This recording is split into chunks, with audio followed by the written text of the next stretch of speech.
ये वो कसरत है जो हमारी मंडली वाले हर फ्राइडे करते हैं। मैं उन्हें एक वाक्य देता हूं और उसी वाक्य से शुरू करके 6 अलग अलग राइटर्स लिखते हैं 6 नन्ही कहानियां। आज का वाक्य है, उसने वॉलेट खोल कर देखा, सबसे पहले वो कागज दिखा। आइए सुनते हैं कि मेरी मंडली की सदस्य सबाहत आफरीन ने इसी वाक्य से शुरू करके कैसे लिखी है एक नन्ही कहानी, कागज का टुकड़ा।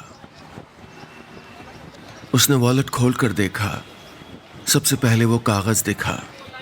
सुबह से 10 बार वो उस कागज को निकाल के पढ़ चुका था। अब तो वो लिस्ट भी शिराज को याद हो गई थी।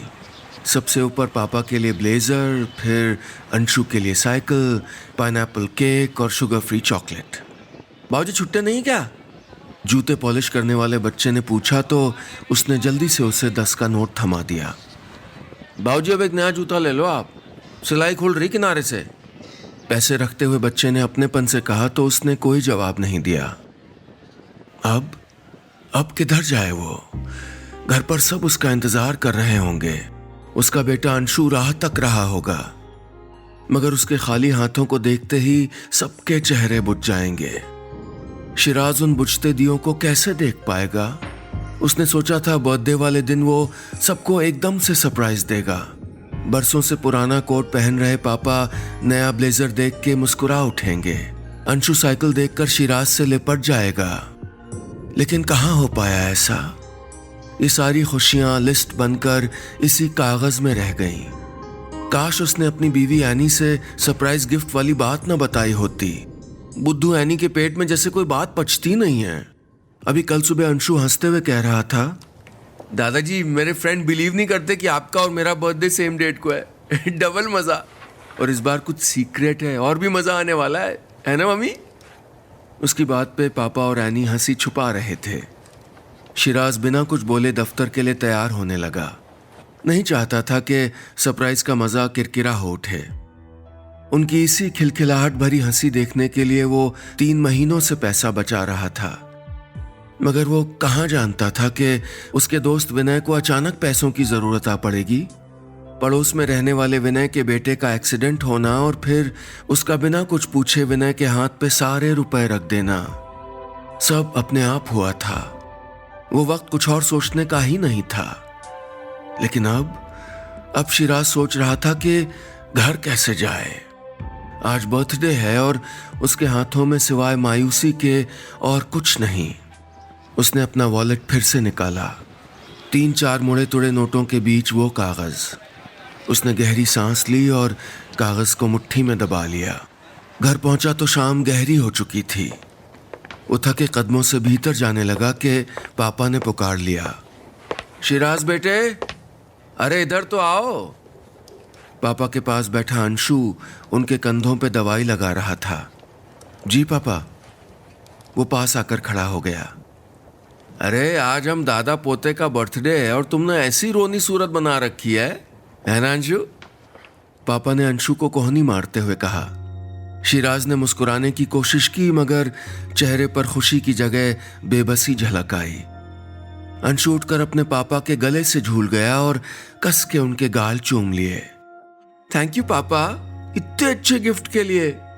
शिराज ने चौंक के उसकी तरफ देखा। कौन सा गिफ्ट? मेरा फ्रेंड, उसको आपने बचाया ना? विनय अंकल बोल रहे थे, है ना दादाजी? अंशु चहकते हुए बोला। पापा ने शिराज के सर पर हथेलियां रख दी और बोले, विनय का फोन आया था। बताया उसने कि तेरी मदद से वो अपने बेटे को बचा पाया। पैसों से जरूरतें खरीदी जाती हैं, शौक खरीदे जाते हैं, लेकिन तूने तो जिंदगी खरीद ली बेटा। फक्र है तुम पर। कहते हुए उनका गला रुंधाया। शिराज कुछ कहता इससे पहले एनी अपने हाथों से बना केक लेकर चली आई, जिस पर जैम से एक छोटी सी साइकिल बनी थी। केक देखते ही अंशु खुशी से उछल पड़ा। शिराज को लगा जैसे सीने से कोई बोझ हट गया। उसने मन ही मन लिस्ट दोहराई। पापा का ब्लेजर, अंशु की साइकिल, इस महीने ना सही, कुछ महीने बाद सही, लेकिन सरप्राइज तो वो देकर रहेगा। बस इतनी सी थी ये नन्ही कहानी। अगले सेगमेंट में आइए सुनते हैं कि मेरी मंडली के सदस्य स्नेहवीर गोसाई ने इसी वाक्य से शुरू करके कैसे लिखी है एक नन्ही कहानी, कागज का टुकड़ा। उसने वॉलेट खोलकर देखा। सबसे पहले वो कागज दिखा जो कुछ दिन पहले स्टोर के पैसों के साथ एक बुजुर्ग आदमी ने उसके हाथ में थमा दिया था। जल्दबाजी में पैसों के साथ उसने वो कागज अपने वॉलेट में रख दिया था। स्टोर से निकलने से पहले नीरजा अपने वॉलेट में रखे पैसों को गिन रही थी। उसने कागज खोलकर देखा। नीचे आड़े टेढ़े अक्षरों में एक एड्रेस लिखा था और लिखा था, प्लीज मेरी मदद करें। लिखावट को देखकर लिखने वाले की घबराहट का अंदाजा लगाया जा सकता था। घर में करने को ढेरों काम थे, मगर किसी भी काम में नीरजा का मन नहीं लगा। उस बुजुर्ग की कमजोर काया और मायूस आंखें रह रह कर उसे याद आ रही थीं। शायद वो कुछ कहना चाहता था, कुछ ऐसा जिसे उसके साथ मौजूद आदमी ना सुन पाए। मम्मी मुझे भिंडी नहीं खानी, आप मेरे लिए नूडल्स बना दो ना। ड्राइंग रूम से उसके 7 साल के बेटे ने आवाज लगाई। रोजमर्रा की जिम्मेदारियां उसे बुला रही थीं। अधूरे कामों की एक लंबी लिस्ट पूरा करते करते वो बात उस मिचड़े हुए कागज की तरह कहीं खो गई थी। कुछ दिन बाद स्टोर में वो आदमी आया जो उस दिन उस बुजुर्ग के साथ में आया था। आज उसके साथ वो बुजुर्ग नहीं था। पैसे देने के लिए जैसे ही उसने हाथ बढ़ाया, नीरजा को वॉलेट में रखा वो कागज याद आ गया।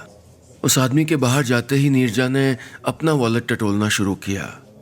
नोटों और सिक्कों के बीच वो कागज अब भी किसी उम्मीद के सहारे वहां पड़ा था। एक ऐसी आवाज जो सुने जाने का इंतजार कर रही है। वो स्टोर बंद करके कागज पर लिखे पते को खोजने निकल पड़ी। समझदारी के कई ख्याल उसे रोक रहे थे, मगर उस डर के पीछे कहीं एक हिम्मत भी थी जो उसे आगे बढ़ने की ताकत दे रही थी। बिल्डिंग के पास आते ही एक बार फिर उसके पैर जमने लगे। हिम्मत करके उसने डोरबेल का स्विच दबाया, लेकिन किसी ने दरवाजा नहीं खोला। कुछ देर इंतजार करने के बाद एक बार फिर उसने दरवाजे की घंटी बजाई। दरवाजे के बाहर लेटर बॉक्स बुरी तरह से भरा हुआ था। अचानक उसकी नजर दरवाजे पर लगे ताले पर गई। घर बाहर से बंद था। ताले को देखकर उसकी बेचैनी कुछ कम हुई। शायद उसे कोई गलतफहमी हुई हो। वो सीढ़ी से उतरकर वापस जाने ही वाली थी कि भीतर से किसी की धीमी सी आवाज आई। कुछ ही देर में वहां लोगों का तांता लगा हुआ था। घर का ताला तोड़कर तलाशी ली गई। कमरे के एक कोने में वो बुजुर्ग बिस्तर पर बेहोश पड़ा था। उसके हाथ में पत्थर से बंधा एक कागज था जिसे वो खुले हुए रोशनदान से बाहर फेंकना चाहता था। उस कागज पर लिखा था, प्लीज मेरी मदद करें। बस इतनी सी थी ये नन्ही कहानी। अगले सेगमेंट में आइए सुनते हैं कि मेरी मंडली की सदस्य दीप्ति मित्तल ने इसी वाक्य से शुरू करके कैसे लिखी है एक नन्ही कहानी, कागज का टुकड़ा। उसने वॉलेट खोलकर देखा। सबसे पहले वो कागज दिखा जिसे तोड़ मोड़ कर जबरदस्ती वॉलेट में ठूंसा गया था। Ticket ticket. कंडक्टर तेजी से उसके पास बढ़ता आ रहा था, मगर वॉलेट में कुछ नहीं था सिवाय उस कागज के। पहले जब कभी उसका वॉलेट खाली होता तो वो तुरंत पापा को बताता और वो हमेशा उसे भर देते, मगर इस बार तो वो उन्हीं की वजह से भरा वॉलेट खाली करके घर से निकल आया था। उसकी थकी आंखों में बीती रात का मंजर तैर आया। पापा प्लीज, ये कोई छोटी बात नहीं है। मेरा देश के नंबर 1 सिंगिंग रियलिटी शो में सिलेक्शन हुआ है। आपको तो मुझ पे प्राउड होना चाहिए और आप ही मुझे वहां जाने से रोक रहे हो। बेवकूफों सी बातें मत करो शुभम। तुम्हारा इंजीनियरिंग का लास्ट ईयर है, फाइनल एग्जाम है, कैंपस इंटरव्यू चल रहे हैं। तुम कैसे ये सब एक झटके में छोड़ के अपने फ्यूचर से खेल सकते हो? पापा पहली बार उस पर बुरी तरह भड़के थे। मगर पापा, अगर मगर कुछ नहीं, कल से चुपचाप कॉलेज जाओ, कहकर वो जाने लगे। हर बार आपकी मर्जी नहीं चलेगी पापा, ये मेरी लाइफ है, इसके डिसीजन लेने का हक मुझको भी है ना। पहली बार पापा के सामने शुभम की आवाज तेज हुई थी। सर पर जैसे कोई पागलपन सवार हो गया था। तुम्हारी लाइफ? अपना पीपीएफ निकाल निकाल कर तमाम मुसीबतें उठा कर जब तुम्हारे खर्च उठाए, तब तो एक बार नहीं कहा ये मेरी लाइफ है, आप क्यों इतना करते हो? कान खोल के सुन लो, पैसे पेड़ पे नहीं लगते। तुम्हारे पागलपन के लिए मैं अपनी मेहनत बर्बाद नहीं होने दूंगा। पापा की आंखें गुस्से से दहकने लगी। पैसा पैसा पैसा, जब देखो पैसे की सुनाते रहते हो। मेरे इमोशन, मेरे ड्रीम्स की तो कोई वैल्यू नहीं यार। बड़बड़ाता हुआ शुभम अपने कमरे में चला गया। आंखों में मशहूर सिंगर बनने का ख्वाब था और कानों में पापा की तीखी आवाजें गूंज रही थीं। थोड़ी देर बाद कुछ सोचकर वो झटके से उठा, अपना वॉलेट मेज पर पलट दिया और पापा का दिया नया मोबाइल और घड़ी भी साथ रख दिए। फिर बैग पैक किया और मम्मी की फोटो के आगे बैठकर रो पड़ा। तुम होती तो पापा मेरे साथ कभी ऐसा ना करते, तुम संभाल लेती माँ। अगली सुबह शुभम ने पापा को बिना बताए मुंबई के लिए बस पकड़ ली, मगर गुस्से में भूल गया था कि खाली जेब तो वो मुंबई भी नहीं जा सकता। उसने दोबारा वॉलेट टटोला, इस उम्मीद में कि शायद कहीं कोई छिपा नोट मिल जाए, लेकिन वहां कुछ नहीं था सिवाय उस कागज के। शुभम उसे खोलकर देखने लगा। वो पापा का लेटर था। प्यारे शुभम, हो सकता है तुम अपनी जगह सही हो, लेकिन जहां मैं खड़ा हूं वहां से मैं खुद को सही पाता हूं बेटा। खैर, कौन सही है कौन गलत, इसका फैसला वक्त पर छोड़ देते हैं। तुम्हें यह बताने के लिए चिट्ठी लिख रहा हूं कि बैग की साइड पॉकेट में तुम्हारा फोन और घड़ी है, अंदर वाली पॉकेट में कुछ पैसे और डेबिट कार्ड है। मामूली क्लर्क हूं, जरा देखभाल के खर्चा करना।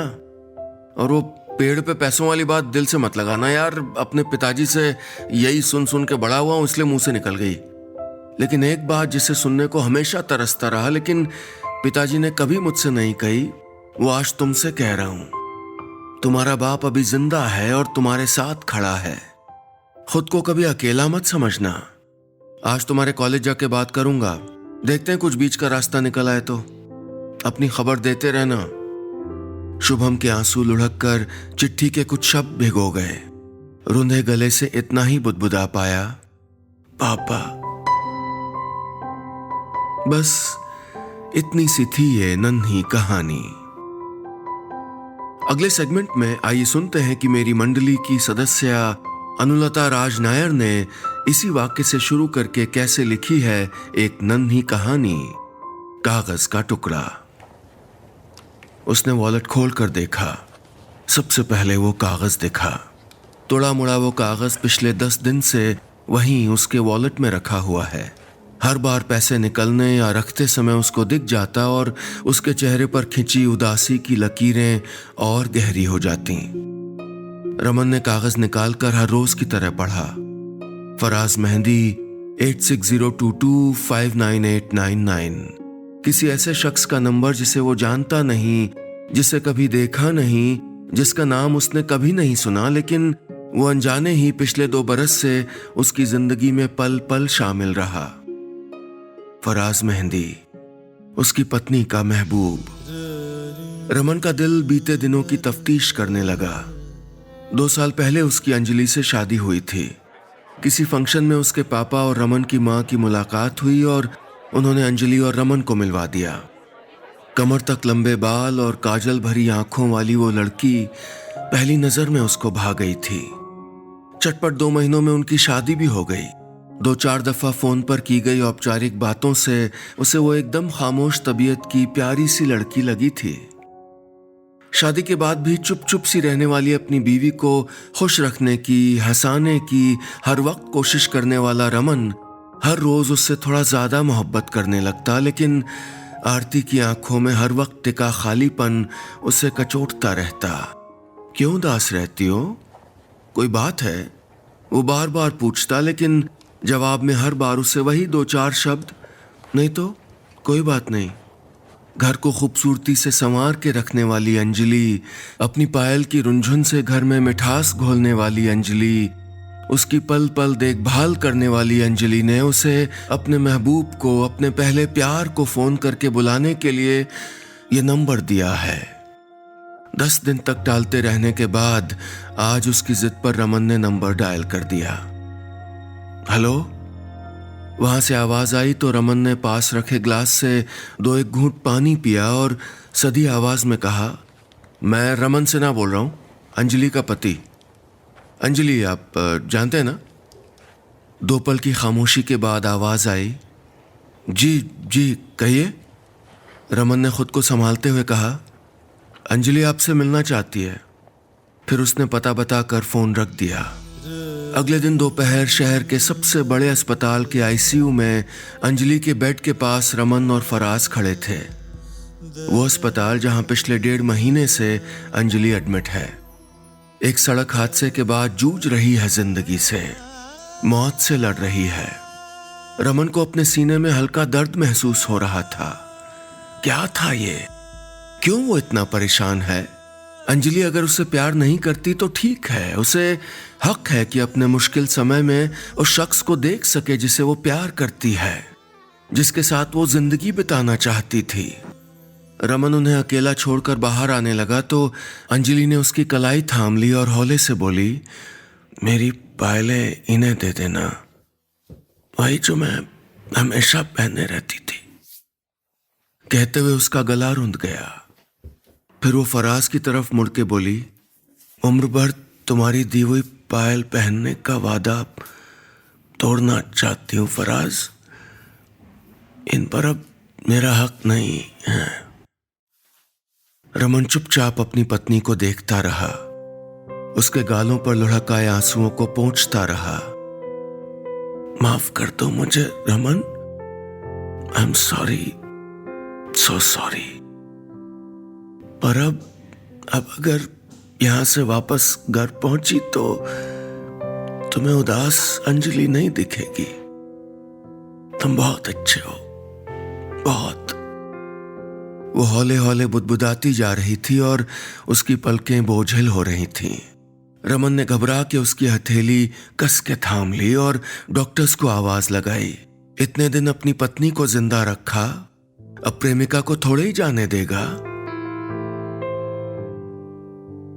बस इतनी सी थी ये नन्ही कहानी। अगले सेगमेंट में आइए सुनते हैं कि मेरी मंडली की सदस्य एकता नाहर ने इसी वाक्य से शुरू करके कैसे लिखी है एक नन्ही कहानी, कागज का टुकड़ा। उसने वॉलेट खोलकर देखा। सबसे पहले वो कागज दिखा। उसने ध्यान से देखा, लेकिन वॉलेट में उस कागज के सिवा और कुछ नहीं था। उसने कागज खोला, कोई खत था। डियर माँ पापा, मैं आप दोनों से बहुत प्यार करती हूँ, पर अब अपने आप से नहीं। आप लोगों को मैंने बहुत तंग किया है ना, और पिछले 6 महीनों से तो और भी ज्यादा। मम्मा तो दिन भर मुझे याद दिलाती रहती हैं कि मैं 25 साल की हो गई हूँ और बाकी लड़कियां मुझसे कितनी अच्छी हैं। 3 बार जॉब छोड़ चुकी हूँ और इस बार तो पुणे से वापस आने के बाद सारा दिन सोती रहती हूँ। सब आपसे पूछते हैं कि मैं वापस क्यों चली आई। आप थक गए होंगे ना सबके सवालों पे झूठ कहते, बहाना बनाते। वर्क फ्रॉम होम वाली बात मैंने आपसे झूठ कही थी। जब आप दोनों मुझसे पूछते हैं कि मैंने सारा दिन क्या किया, तो मेरे पास कोई जवाब नहीं होता। क्या कहूं कि बस यूं ही बिस्तर के एक कोने में बैठ के बिता दिया, खाना फ्रिज में पड़ा रहा, कभी सारा दिन बैठकर रोती रही। आप कहते हो ना कि दोस्तों के पास चले जाओ। कोई दोस्त नहीं है मम्मा मेरा। घर में कोई आता है तो भी मैं ठीक से बिहेव नहीं कर पाती। मैं अपने खोल में कैद हो गई हूं। इस अंधेरी सुरंग से बाहर आने का कोई रास्ता नहीं दिखता। आप दोनों को कितनी बार मैंने सब कहने की कोशिश की, पर आपको जाने क्यों लगा कि मेरे दिमाग का फितूर है, भ्रम है। शरीर की बीमारी सब देख सकते हैं, तो दिमाग की बीमारी क्यों किसी को नहीं दिखाई देती? क्यों डिप्रेशन की बात करते ही पापा मुझसे लाड़ करने लगते हैं कि कुछ नहीं हुआ मेरे बेटा को? क्यों माँ की भवें चढ़ जाती हैं? कोई सुनेगा तो पागल कह देगा, अभी शादी भी तो करनी है इसकी। और अलका जो बेस्ट फ्रेंड थी ना, वो क्यों हंस के टाल देती है? मैंने कोशिश की मम्मा, पर मुझे नहीं पता कि मैं ठीक कैसे होऊंगी, इसलिए मैं हमेशा के लिए जा रही हूं। प्लीज मुझे माफ कर देना। Love you Ravi. खत की आखिरी लाइन पढ़ते ही उसने गाड़ी मोड़ ली। उसकी कैब में लास्ट बुकिंग रावी के नाम से ही थी। अभी कुछ देर पहले ही बीच के पास उसने रावी को कैब से उतारा था। कुछ देर बाद देखा कि बगल वाली सीट के नीचे की तरफ एक वॉलेट गिरा हुआ है। एड्रेस ढूंढने के लिए खोला तो उसमें वो कागज, वो सुसाइड नोट था। मन ही मन कुछ अनहोनी न हो जाने की दुआ पढ़ते हुए उसने घड़ी देखी। करीब 1 घंटा हो चुका था। थोड़ी देर में वो लोकेशन पे पहुंच गया। उतर कर देखा तो भीड़ लगी हुई थी। एक लड़की ने समंदर में अपनी जान दे दी थी। उसकी आंख से आंसू निकल पड़े कि काश वो वॉलेट वो पहले देख लेता, काश वो उसे बचा पाता। वॉलेट पुलिस को देकर वो घर पहुंचा। बदन पसीने से तर था, सांसें तेज और दिमाग सुन्न था। पहुंचते ही अपने 18 साल के बेटे रोहन को गले से लगा लिया। आईआईटी के लिए सिलेक्ट न हो पाने के कारण वो कमरे से निकलता ही नहीं था। पिछले हफ्ते पूछ रहा था, पापा डिप्रेशन में कैसा लगता है? उसने टाल दी थी रोहन की बात। आज उसने रोहन को कस के गले से लगा लिया। बोला, मैं तुम्हें कुछ नहीं होने दूंगा बेटा, मैं ले जाऊंगा तुम्हें डॉक्टर के पास, मैं सुनूंगा तुम्हारी सारी बातें। रोहन ने कसकर उसकी पीठ पर हाथ टिका दिए, उसी भरोसे के साथ। बस इतनी सी थी ये कहानी। अगले सेगमेंट में आइए सुनते हैं कि मेरी मंडली की सदस्य दीक्षा चौधरी ने इसी वाक्य से शुरू करके कैसे लिखी है एक नन्ही कहानी, कागज का टुकड़ा। उसने वॉलेट खोल कर देखा। सबसे पहले वो कागज दिखा। यूं तो कागज कलम कवि प्रेम प्रकाश का पहला प्यार था, मगर यह नियम इस टुकड़े के लिए लागू नहीं होता था। यह कागज पार्वती पिछले 10 दिन से उसके बटुए में ठूंस रही थी। भाई सूजी चीनी वाली लिस्ट। ये लो। मूंगफली वाले को 10 का नोट पकड़ाकर उसने बटुआ वापस जेब में ठूंस लिया। जब सामान ले जाना ही नहीं तो पढ़ने की जहमत कौन उठाए? कितनी बार समझाया उसने अपनी प्यारी पत्नी को, ये सब काम करने के लिए जन्म नहीं हुआ है हमारा। सदी के महानतम कवियों में याद किया जाएगा हमें। तुम ये सुनो, तेरी छत का चांद मैं अपनी खिड़की पे सजा लूंगा। अरे तेरी छत का चांद मैं अपनी खिड़की पे सजा लूंगा। अगर यूं ही मुझे पर्चियां पकड़ाती रही तुम, किराने की दुकान घर में ही खुलवा लूंगा। कविता खत्म होने तक पार्वती की भवें तन जाती हैं। भावुक हो गई क्या? सारी जाने मन। प्रेम प्रकाश कहता, मगर अनहोनी को भला कौन टाल सकता है। वो लपक कर अपना फोन उठाती और लगा देती प्रेम प्रकाश के काल, उसकी कुंडली के भूचाल, यानी अपनी मां को। पूरी दुनिया में प्रेम प्रकाश किसी से डरता था तो वो थी उसकी सास, यानी पार्वती की मां। अम्मा, ये कहते हैं कि कवि ये सब नहीं करते, अब हम क्या करें बताओ? पार्वती मां का दिल पिघलाने की रामबाण औषधि यानी रोनी आवाज का प्रयोग करते हुए कहती, बात करवाओ माई, कितनी बार कहा है नौकरी खोज ले, अभी करवाते हैं उसका कवि सम्मेलन। सास की तेज आवाज सुनकर प्रेम प्रकाश की कविता, गजल, अंतरा, मुखड़ा सब कांप जाया करता था। अरे झोला कहाँ है? देर हो रही है, मैं ये सब हम नहीं करेंगे तो कौन पड़ोसी करेगा? कहते हुए प्रेम प्रकाश घर से निकल जाता। लेकिन समस्या यहाँ खत्म नहीं होती थी, दरअसल यहीं से शुरू होती थी। अरे कैसे समझाए अपनी प्यारी पार्वती को कि 4 मोहल्लों तक एक भी किराने वाला नहीं जिसका उधार न बाकी हो। कैसे समझाए कि वो झोला लटकाकर जिन कवि सम्मेलनों में जाता है वहां मिली रकम मूंगफली खरीदने लायक ही होती है। हाँ, ये अलग बात है कि कई बार जो टमाटर वो बिना मंगवाए ले आता है वो भी कहीं से, मतलब जनता का प्यार, प्रसाद, जो भी नाम दिया जाए, जैसी जिसकी सोच है। खैर, ऐसे ही एक कवि सम्मेलन से घर लौटता प्रेम प्रकाश आज के ताजा बहानों की सूची बनाता जा रहा था। गालिब के 2-3 शेर भी याद कर लिए थे जो पार्वती की तारीफ में पढ़ने थे। उसके मोबाइल को मौका वारदात पर कुछ देर के लिए छुपाना था और बस टल गई आफत। पिछले 10 दिन से 100% सक्सेसफुल पैतरा था ये।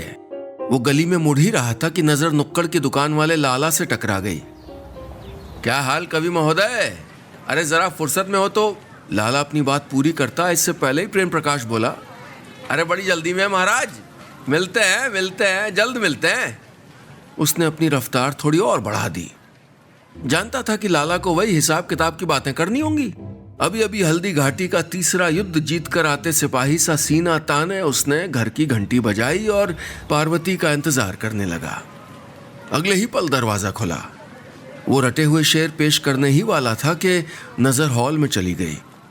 वहां सोफे पर साक्षात सासू मां विराजमान थी। अरे आओ बेटा आओ, पार्वती कब से तुम्हारा इंतजार कर रही, कह रही सूजी का हलवा बनाएगी हमारे लिए। प्रेम प्रकाश ने हड़बड़ाकर बटुए से वो कागज निकाला। सूजी के साथ पार्वती ने वैधानिक चेतावनी भी लिखी थी, आज मत भूलना अम्मा आ रही हैं। काश उसने कागज खोल कर देख लिया होता, पर अब पछताए होत का जब सासू मां आ गई घर। हम अभी आते हैं। प्रेम प्रकाश अपना घटता बढ़ता ब्लड प्रेशर संभाले किराने वाले की तरफ भाग रहा था। आगे उधार, पीछे सासू मां। प्रेम प्रकाश की छठी, सातवीं, आठवीं सारी इंद्रियां शायराना अंदाज में बता रही थीं कि हल्दी घाटी का तीसरा युद्ध आज इसी गली में छिड़ने वाला था। बस इतनी सी थी ये कहानी।